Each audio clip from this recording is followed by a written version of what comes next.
अब आज 6 सीटों की मांग एमआईएम की तरफ से की जा रही है और आप लोग की तरफ से कहा जा रहा है कि आप लोग की तरफ से उनको शामिल नहीं कराया जा रहा है महागठबंधन में। 6 सीट क्यों, 243 सीटों पर अगर किन्हीं की मनसा है, नीयत साफ है सांप्रदायिक शक्तियों को रोकने की, उनको समर्थन करना चाहिए। आरजेडी हैदराबाद में जाकर सीट थोड़ी ना मांगती है, वहाँ तो हम नहीं जाते हैं किसी से। भाई यहाँ सांप्रदायिक शक्तियों को रोकने के लिए जो लड़ाई तेजस्वी जी लड़ रहे हैं, महागठबंधन लड़ रहा है, जिनको इस लड़ाई का समर्थन करना उनको करना चाहिए। और नहीं तो सबको पता है कि कौन किसके इशारे पर क्या कर रहे हैं, सबको अधिकार है चुनाव लड़ने का। लेकिन ये धमकी और ये से तो ऐसे गठबंधन में कोई शामिल होने के लिए वो नहीं तो कह रहे हैं कि अगर तेजस्वी उन्हें सीट नहीं देंगे तो इससे साफ पता हो जाएगा कि कौन बीजेपी की मदद कर रहा है। ये सब सबको पता है कि कौन क्यों इस तरह से कर रहा है।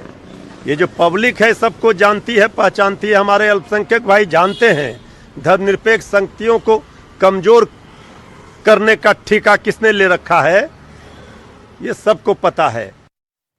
और ओवैसी पर रविशंकर प्रसाद का भी बयान आया है। उन्होंने कहा कि सिर्फ वोट बैंक की राजनीति यहां पर हो रही है। तो ओवैसी के इस बयान से सियासी बहस छिड़ गई है और ओवैसी पर रविशंकर प्रसाद का भी बयान आ गया है। उन्होंने कहा कि सिर्फ वोट बैंक की राजनीति हो रही है। तो विधानसभा चुनाव की तारीखों का अभी ऐलान भी नहीं हुआ है, लेकिन बिहार का सियासी तापमान पूरी तरह बढ़ा हुआ है। यहाँ पर आरोप प्रत्यारोप का दौर देखने को मिल रहा है, तो तीखी बयानबाजी भी हो रही है। एक तरफ ओवैसी महागठबंधन पर हमला कर रहे थे, तो अब लगे हाथ इस पर रविशंकर प्रसाद ने भी अपनी प्रतिक्रिया दे दी। What is the bottom line? The bottom line is very simple: to garner Muslim votes, pure vote bank politics, and that shows the whole competition and who will be allowed in and who will be ousted. This I can only tell you in the lighter vein that supporters of Mr. Owaisi went with a dhol, है ना, and did a good show कि ले लो हमको। ठीक है, वो उनकी बात है। चलिए।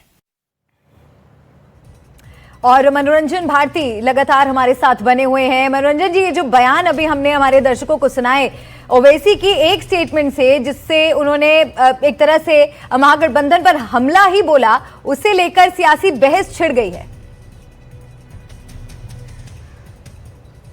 निश्चित रूप से देखिए, ओवैसी जो है बार बार कह रहे हैं कि उन्हें महागठबंधन में जगह मिलनी चाहिए। उनके जो प्रदेश के अध्यक्ष हैं वो लालू यादव के घर पे एक रैली भी कर चुके हैं, ढोल मंजीरा लेकर के उन्होंने वहाँ गए थे वो सीट मांगने के लिए। ओवैसी खुद कह चुके हैं कि 6 सीट दे दीजिए।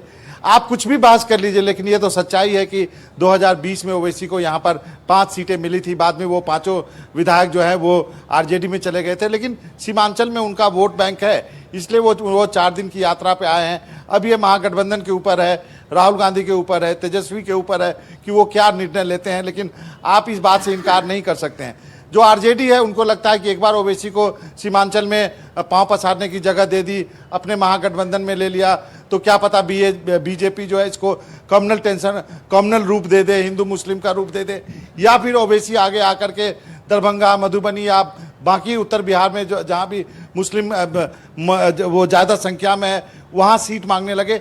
ये सारी चीज़ें जो है वो आरजेडी के मन में है, महागठबंधन के अन्य दलों के मन में है। शायद इसलिए ये गठबंधन नहीं हो रहा है। लेकिन आप इस बात से इनकार नहीं कर सकते कि सीमांचल में ओवैसी के पास वोट नहीं है। जी बिल्कुल, बने रहिए आप हमारे साथ।